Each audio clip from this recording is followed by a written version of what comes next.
उसके पिताजी उस पे प्रतियोगी परीक्षाओं के लिए तैयारी करने के लिए दबाव बनाते थे। इस क्रम में सुबह-सुबह झगड़ा हुआ। तो नमस्कार, मैं हूं विक्रांत सिंह। स्वागत है आप सबका क्राइम स्टोरी की इस दुनिया में। आशा करता हूं कि आप लोग स्वस्थ होंगे, मस्त होंगे। आजकल दुनिया कहां से कहां पहुंच गई है, लेकिन कुछ मानसिकता मानसिकता कह सकते हैं या फिर कुछ कह सकते हैं। कोई अपनी पत्नी को काट के ड्रम में फेंक रहा है, कोई अपनी पति को काट के ड्रम में फेंक रहा है। ये चीजें तो आ ही रही थी, लेकिन लखनऊ से एक ऐसी खतरनाक, दिल दहला देने वाली जो खबर आई है, एक बेटे ने अपने बाप को मारा, उससे भी उसका पेट नहीं भरा, फिर उसने उनको काटा, हाथ काटे, पैर काटे, गला काटा, शरीर के टुकड़े टुकड़े किए।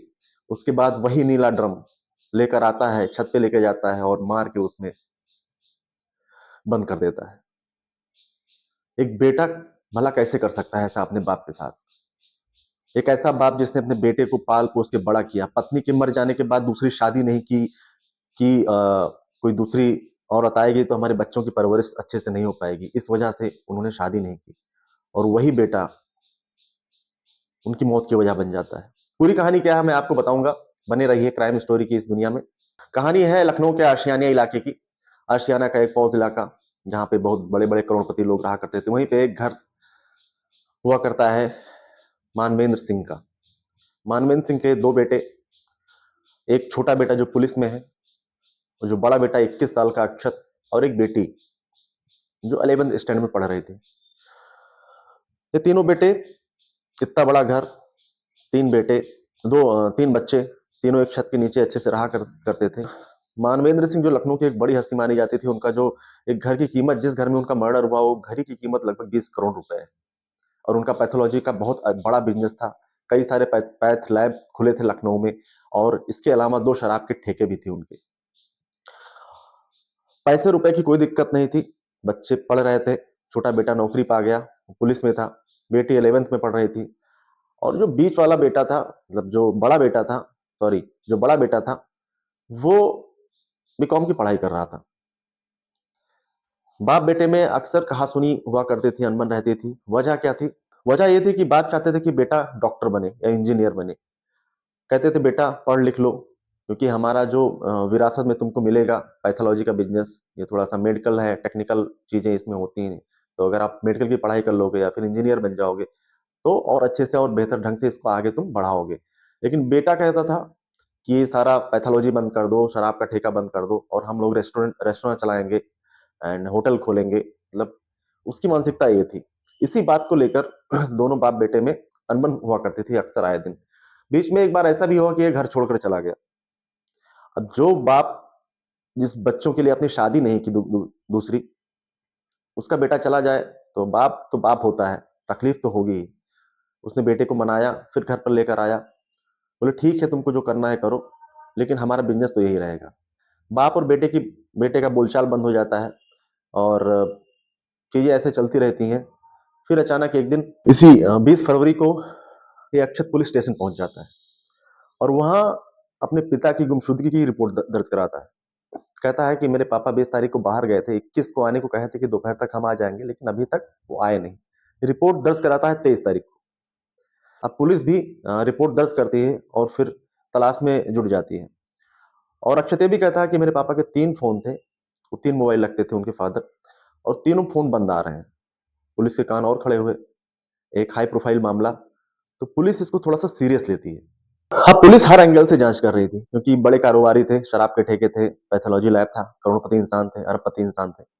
तो बेटे से पूछा जा रहा था कि कोई दुश्मनी तो नहीं है? बेटा कह रहा था नहीं, कोई दुश्मनी नहीं है। कह रहा था कोई रंगदारी तो नहीं मांगी गई थी? बोला कोई रंगदारी नहीं मांगी गई थी। मतलब ऐसे कैजुअल जवाब दे रहा था कि एक नॉर्मल इंसान होता है, कोई फिक्र ही नहीं उसको, ऐसा ट्रीट कर रहा था वो।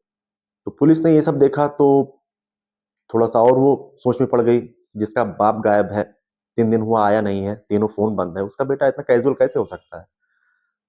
अगर हमारा आपका ही बेटा बाप को कुछ हो जाए तो हम लोग खुद ही परेशान हो जाएंगे, प्रेशर बनाएंगे पुलिस पे, पता करो ढूंढो। लेकिन ऐसा कुछ हरकत तो कर नहीं रहा था। अब पुलिस ने अक्षत के फादर का जो कॉल डिटेल निकलवाया या फिर सीडीआर निकलवाया, तो जो उसकी जो लास्ट लोकेशन थी वो काकोरी भी मिली। पुलिस वहां जाती है, फोन को ढूंढने की कोशिश करती है, लेकिन फोन मिलता नहीं है। अब चूंकि अक्षत के ऊपर भी पुलिस का शक था, तो पुलिस अक्षत से पूछताछ करती है, लेकिन वो कुछ बताता नहीं है। तो पुलिस कहती है एक काम करते हैं, अक्षत का भी सीडीआर निकलवाते हैं। अक्षत अक्षत का सीडीआर निकाला जाता है। तो जिस टाइम काकोरी में इनके फादर का फोन का लोकेशन बता रहा था, उसी टाइम अक्षत का भी काकोरी का लोकेशन बता रहा था। पुलिस इनको बिठाती है, अक्षत जी को, गाड़ी में, और थाने ले जाकर अच्छे से खातिरदारी करती है। थोड़ी देर में अक्षत टूट जाता है और पूरी कहानी बताता है। तो जैसा अक्षत ने बताया, हूबहू मैं आपको बताने की कोशिश कर रहा हूँ। अक्षत कहता है कि मैंने ही अपने पिता को गोली मारी है, उन्हीं की लाइसेंसी बंदूक से। होता क्या है कि एक दिन ऐसे ही किसी बात पे बहस शुरू हो जाती है, वही पढ़ाई पढ़ाई लिखाई को लेकर, और लड़ाई इस कदर बढ़ जाती है कि जो उनके पिता रहते हैं, पहले वो बंदूक इसके ऊपर तानते हैं डराने के लिए, और ये अक्षत जो है एकदम अपना आपा खो बैठता है और कूद के अपने पिता को धकेलता है। बंदूक गिर जाती है और वही बंदूक उठा के लोड करके पिता को गोली मार देता है। गोली की आवाज सुनकर इसकी छोटी बहन जो 11th में पढ़ रही होती है, वो पहुंचती है और ये बंदूक अपनी बहन के ऊपर भी तान देता है। बोला, अगर तू कुछ बताएगी या चिल्लाएगी तो मैं तुझे भी मार दूंगा, यहीं पे तुझे भी मार के दफना दूंगा। छोटी बहन डर जाती है, वो एकदम शॉक थी, डर जाती है, सदमे में चली जाती है, और वो किसी से कुछ नहीं बता पाती है, मारे डर के। पुलिस का भी ये कहना है कि ये जो अक्षत था, उसके पिता से बन नहीं रही थी और गोली इसी ने मारी है। गोली मारने के बाद अक्षत हाथ काटता है अपने पिता के, पैर काटता है, गला काटता है, एसिड लाता है, टेरेस पे जलाने की कोशिश करता है, नहीं होता है, फिर नीला ड्रम वही उसमें डालता है और वहीं पे रख देता है उसको। वो कहता है कि मैंने अपने पिता को मारा, उसके बाद उनका हाथ काटा, पैर काटा, गला काटा, और हाथ और पैर को ले जाकर नदी के किनारे फेंका, और जो बॉडी बची हुई थी चादर में लपेट के नीले ड्रम में डाल दिया। एक बेटा अपने बाप को मार रहा है। चलिए मान लेते हैं कि गलती हो गई, गलती से गोली चल गई, लेकिन उसके बाद काटना, पैर काटना, गला काटना, बॉडी को काटना, बेटा कैसे कर सकता है? वो बेटा तो हो ही नहीं सकता, वो एकदम राक्षस कह सकते हैं उसको।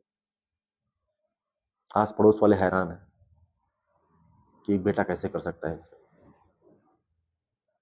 पड़ोसियों ने क्या कहा है उसको भी मैं आपको सुनाने की कोशिश करूंगा, वो वीडियो आगे आएगा, आप लोग देख लीजिएगा। लेकिन ऐसी दरिंदगी, अपने बाप को मारना, कहाँ तक? ये आजकल की दुनिया कहाँ जा रही है? कहा भी जा रहा है कि बाप का कहना था कि हमारे बिजनेस में तुम हाथ मत लगाओ और तुमको अपने पैसे से जो करना है करो, लेकिन हमारा बिजनेस जो है, या तुम मेरे अकॉर्डिंग चलो, मेरे हिसाब से, तुम भैया तुम अपना देख लो, ये कहना था बाप का, और कहीं ना कहीं वो सही भी थे। तो खैर,